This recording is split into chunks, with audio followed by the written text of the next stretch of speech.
Tashdile, this is Sakina Bhatt and welcome to Tibet This Week, a weekly news on Tibet, His Holiness the Dalai Lama and Central Tibetan Administration. Let's look at the headlines.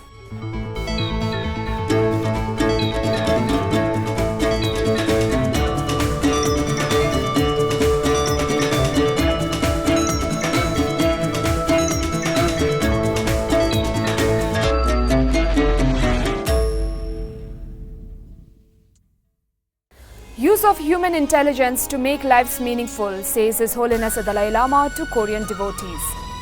A Tibetan pushed into river by Chinese police believed dead. China trying to take ownership of Tibet away from the Tibetans, says CTA spokesperson.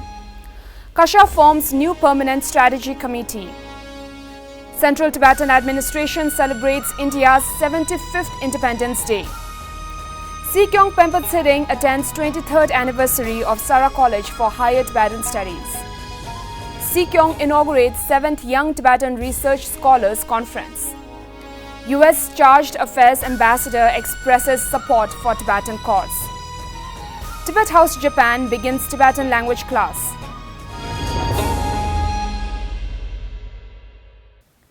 During an interaction with the Korean devotees on compassion and non-violence on Wednesday this week, His Holiness said human beings must use our unique intelligence to make our lives meaningful and to overcome the challenges and crises.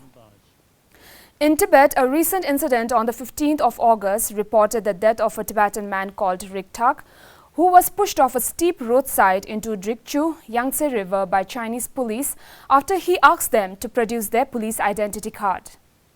His friend Sherab Gyatso was shot when he rushed out of the car to confront the police.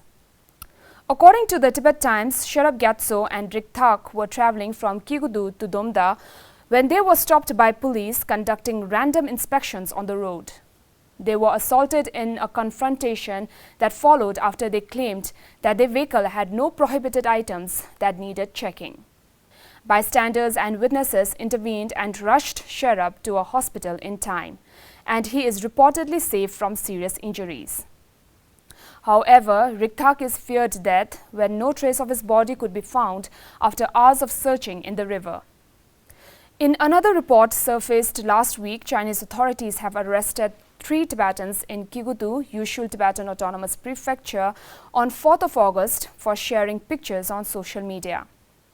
In what appears as a fresh re-intensification of restrictions on online communications in Tibet, especially with those in exile, Chinese officials are reportedly making random inspections of cell phones and vehicles owned by Tibetans.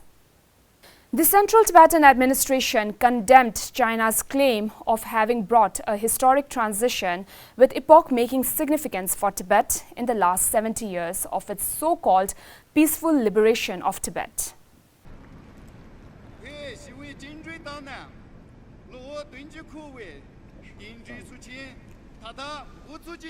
The spokesperson of Central Tibetan Administration, Tsering criticized Chinese Communist Party for its attempt to take the ownership of Tibet away from the Tibetans.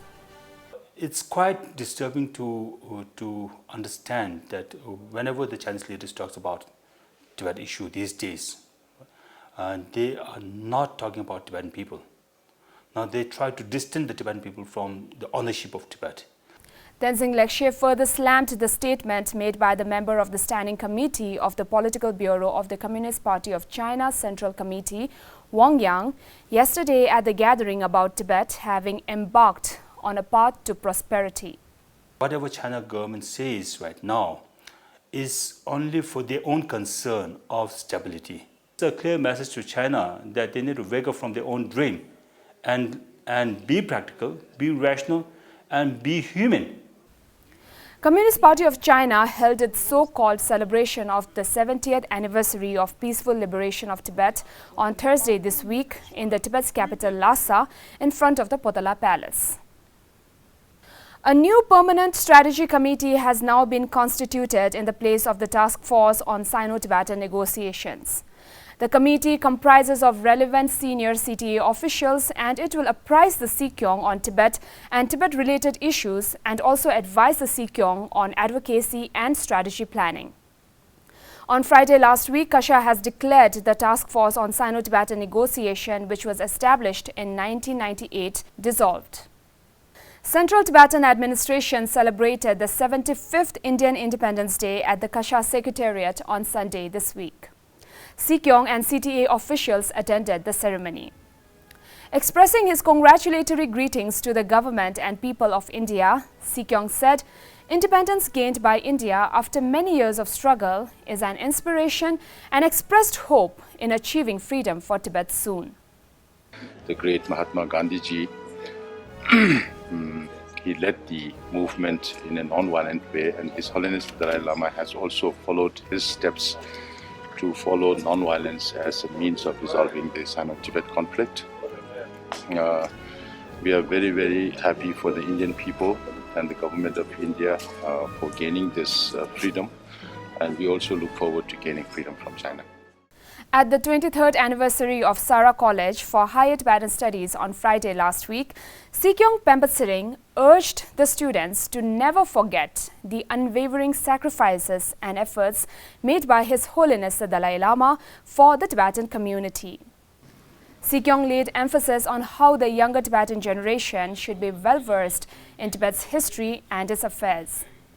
He commended the achievements of the Institute over the years by acknowledging the monetary contributions made by the former staff and students of the Institute and credited the Institute for nurturing competent and responsible individuals through its value-based education.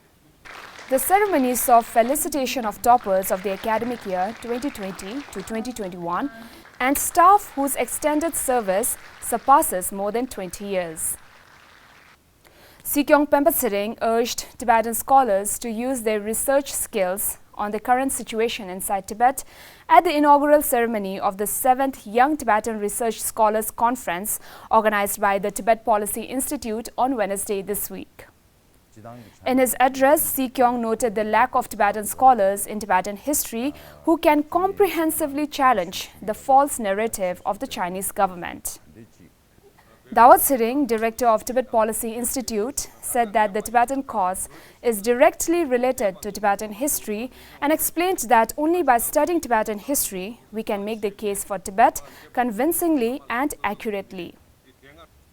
The annual conference is held from 18th to 20th August 2021. U.S. Charged Affairs Ambassador Atul Keshap tweeted saying that the U.S. supports the religious freedom and the preservation of Tibetans' unique cultural and linguistic identities and respects His Holiness's vision for the equal rights of all people. The ambassador met with Representative Ngodup Dongjung, Bureau of His Holiness the Dalai Lama, based in New Delhi. Tibet House Japan started its 3-month Tibetan language class on Saturday last week. The class has been organized with limited physical attendance and maximum online participation. Around 30 participants joined for the regular online classes from various parts of Japan. Physical attendance was restricted to less than 10 with strict observance of coronavirus regulations. So much for this week. See you next time and have a good weekend.